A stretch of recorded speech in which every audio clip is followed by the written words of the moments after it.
नमस्कार मित्रांनो, स्वागत आहे तुमचं माझ्या मराठी कथा या यूट्यूब चॅनलमध्ये। कथा आहे भय कथा। कथेचं नाव आहे वॅक्सिन। चला तर कथेला सुरुवात करूया।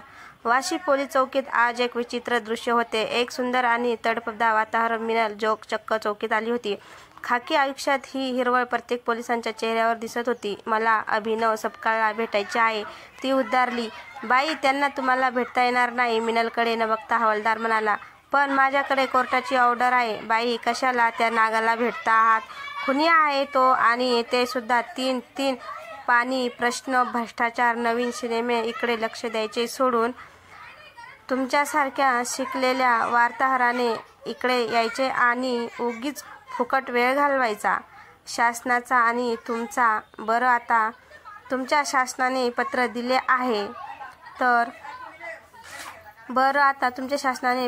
आहे तर ना, मग सोडता का मला मीटिंग रूममध्ये? बरं, तुमच्या झडती वगैरे फॉर्मॅलिटी करून घ्या, तसे आम्हाला आमचे पेन हे शस्त्र पुरेसे असते साहेब, आणि मी शस्त्र बाळगत नाही।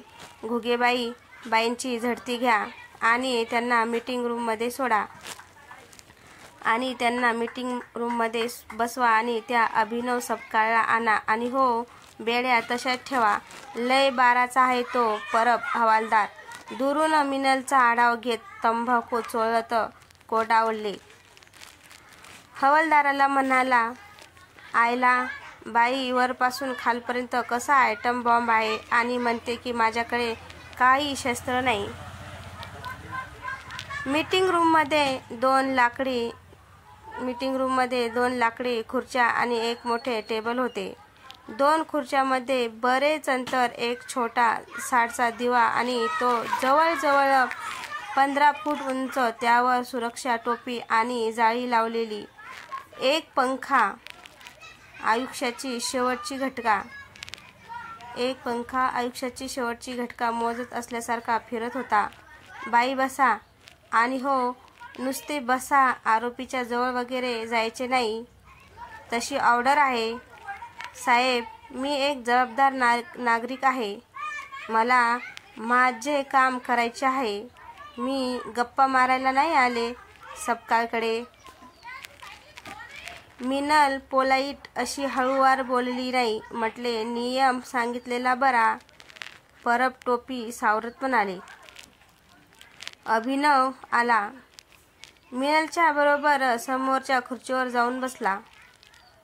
हातात बेड्या, चौकडा शर्ट, जीन्स, चौकोनी मेटल फ्रेम चष्मा, पोलीस कोस्टडीमध्ये 2 दिवस राहिल्यामुळे थोडीशी खुरटलेली दाढी, 5 फूट 10 इंच उंची, सोल्जर कट, केस कापलेले, स्थिर दृष्टी आणि चष्मा नाकाला खाली आल्यानंतर थोडेसे वर करण्याची सवय कुठल्याही माणसाला हा बाहेर भेटलाच हा एक हुशार सीए किंवा इंजिनियर आहे असेच वाटेल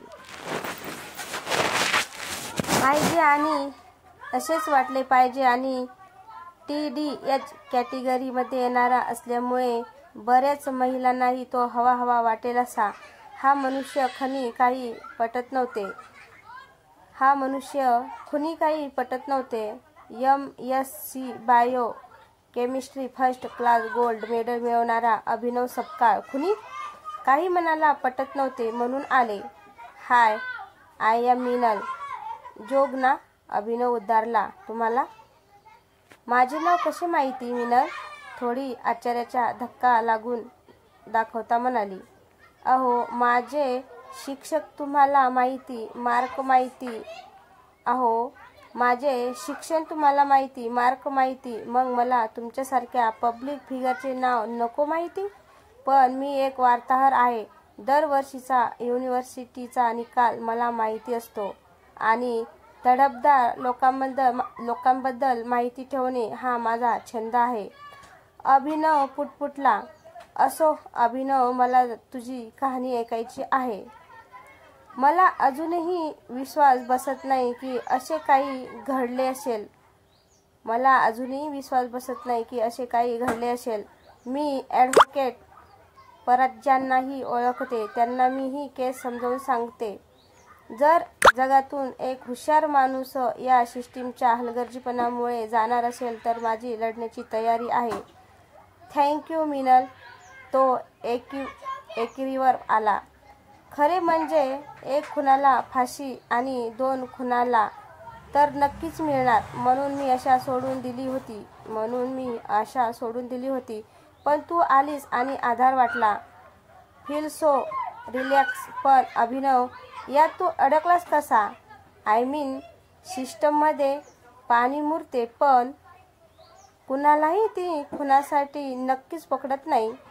मिनल, मी MSc झालो आणि काहीतरी करावे, जगाला काहीतरी द्यावे याने झपाटून उठलो. मी एका गॅरेजमध्ये एक छोटी प्रयोगशाळा चालू केली.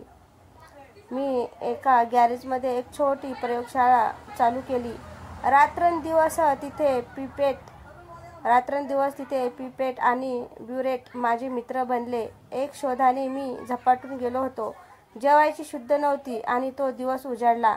मी माझे रिसर्च पूर्ण केले होते. प्रयोग यशस्वी झाला होता. कुठला शोध? अभिनवने इकडे तिकडे पाहत हळूच मिनलला सांगितले. याबद्दल कुणाजवळ सुद्धा बोलायचे नसेल तर मी सांगतो, कारण सध्या हे फक्त मलाच माहिती आहे. मिनलची उत्सुकता वाढत होती. Trust me. आणि तुझ्याकडे कदाचित ऐकून घेणारे आणि पोहोचणारे अजून कोणी आहे असे मला वाटत नाही. अभिनव हळूच म्हणाला, मी एक व्हॅक्सिन तयार केले आहे. कसले? अँटीव्हायरस, जे कुठल्याही व्हायरसपासून तुम्हाला प्रोटेक्ट करेल, तुम्हाला मुक्त करेल. अशी संजीवनीच समज ना. मिनल अवाक होऊन त्याकडे पाहत होती. अँटी जीवाणू औषधे? व्हॅक्सिन आहेत, पण हे जरा विचित्र आणि अभिनव होते. हे तर मग तू कोणाला प्रेझेंट का केले नाहीस? त्यातच प्रॉब्लेम झाला मिनल. आणि तो ओक्साबोक्शी रडू लागला. मिनलला काही समजेना. तिने शांत राहूनच त्याला शांत करण्याचा प्रयत्न केला. 5 मिनिटांनंतर त्याने पुन्हा बोलायला सुरू केले. मी गिनी पिंगवर ते प्रयोग केले, पण मला माणसावर तो प्रयोग करायचा होता. मी माझ्यावर तो केला असता, पण त्यावेळी जर काही घडले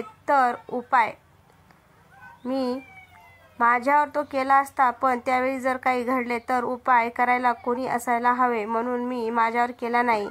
एके दिवशी मी रात्री मानखुर्दहून परत येत होतो. स्टेशनवर उतरलो. सामसूम होती. एक तरुण मुलगा मला दिसला. तो चालत होता. त्यावेळी मी म्हणालो, सेक्टर 21ला जाताय का? तो म्हणाला, नाही, 19. मी म्हणालो, आपण बरोबर चालत जाऊया का? मला कुत्र्यांची जाम भीती वाटते. मग आम्ही चालता कळले की तो कॉल सेंटरमध्ये कामाला होता. मग त्याला मी माझी कथा सांगितली आणि हळूहळू जर प्रयोग यशस्वी झाला त्याला रीतसर मानधन देण्याची कबुली दिली. मुलगा तयार झाला. तो माझ्याबरोबर आला. मी रूमवर आलो आणि त्याला बसायला सांगितले. हळूच मी सिरीज आणि फ्रीजमधून व्हॅक्सिन काढले. छाती धडधडत होती. त्याला दिले आणि त्याला हळूहळू अंधारी यायला लागली. मी त्याला विचारले, कसे वाटते आहे? तो म्हणाला, खूप झोप येत आहे. मग हळूच त्याच्या खिशाकडे माझे लक्ष गेले. मला एका हाताने वळलेली सिगारेट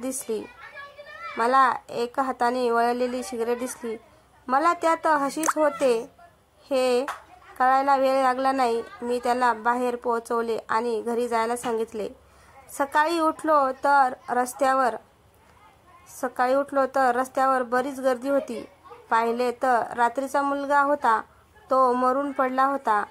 मला कळून चुकले होते की त्याच्या की त्याच्या ड्रग घेण्यामुळे व्हॅक्सिनने काम केले नव्हते आणि कदाचित ड्रग ओव्हरडोसमुळे त्याचा मृत्यू झाला होता. मी घाबरलो आणि तिथून निघून गेलो. कदाचित मी खून केला आहे असेच लोक समजतील म्हणून मी ती जागा सोडली. काही व्हॅक्सिन बरोबर घेतल्या.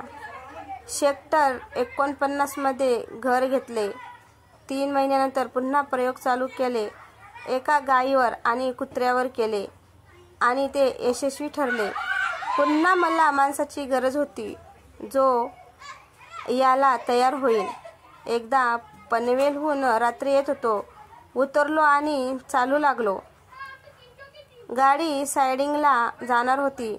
अचानक मला लेडीज डब्यात एक वेडसर बाई दिसली. तिने मला पाहताच वडापाव असे ओरडायला चालू केले. मला वाटले हीच एक संधी आहे. ही काही ड्रग घेणारी आजारी दिसत नाही. वेड्याचा संबंध मेंदूशी. मी हळूच माझ्याजवळ असलेले चिप्स काढले आणि तिला दिले. ती अधाशासारखी तुटून पडली. मी हळूच सिरीज आणि व्हॅक्सिन काढले आणि तिला दिले. 20 मिनिटांनंतर तिला चक्कर यायला लागली. माझ्या व्हॅक्सिन दिल्याचा अर्धा प्रयोग यशस्वी झाला होता. हातावर एक फोड आला होता. मला प्रयोग यशस्वी वाटला आणि नंतर अचानक तिच्या हृदयाची धडधड वाढू लागली. मी तिला ओबरसोर करायला सुरू केले. तिचा श्वास बंद पडू लागला होता. अचानक तिच्या डोक्याला ती झटके देऊ लागले आणि ती बहुतेक गतप्राण झाली. दोन्ही वेळी माझ्या व्हॅक्सिनमुळे काही न होता त्यांच्या आजारामुळे मला अपयश आले होते. मी घाबरून पळ काढला पण शिरीष तिथे होते. काही महिन्यानंतर पोलिसांनी मला पकडले आणि आत्ता मी कोठडीत आहे. मिनलचे डोके सुन्न झाले होते. 2 तास कधी संपले ते तिला कळलेच नाही. ती तडक तिथून उठली आणि चालू लागली. तुम्ही तरी विश्वास ठेवाल वाटले होते, अभिनव आशेने म्हणाला. पण तिने परत मागे पाहिले नाही. 2 दिवसांनी ती परत पोलीस चौकीवर आली. यावेळी ती जास्त निर्विकार आणि ठरवून आल्यासारखी वाटत होती. तिने पुन्हा फॉर्मॅलिटी केल्या. परवानगी मिळवली. अभिनव यावेळी जास्तच भयानक वाटत होता. त्याला कदाचित थर्ड डिग्री मिळाली होती. रक्त साकळ्यासारखे वाटत होते त्यांच्याकडे पाहून. तिने एक स्मित केले आणि म्हणाली, अभिनव, आय एम विथ यू. मी 2 दिवस विचार केला. नेटवर माहिती काढली. तुझा शोध जगापुढे पोहोचवणे आवश्यक आहे. मला सांग मी कशी मदत करू शकते. मी माझ्यावर प्रयोग करायला तयार आहे. पण अभिनव म्हणाला, मला बेड्या आहेत आणि व्हॅक्सिन घरी आहे. पोलिसांनी घर सील केले आहे. ती म्हणाली, ते माझ्यावर सोड. मी उद्या परत येईल. तुझी सुटका माझ्यावर लागली आणि जगाच्या पुढे शास्त्रज्ञ आणण्याचे क्रेडिट माझे. दोघांनी एक स्मित केले. सेक्टर 49 च्या खोलीकडे मिनल गेली.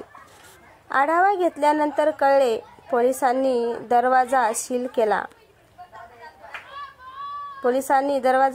केला होता पण खिडकी नीट बंद नव्हती. तिने हळूच ती उघडली. फ्रीज समोर होते. वार्ताहराच्या जीवनातला सर्वात थरारक क्षण ती अनुभवत होती.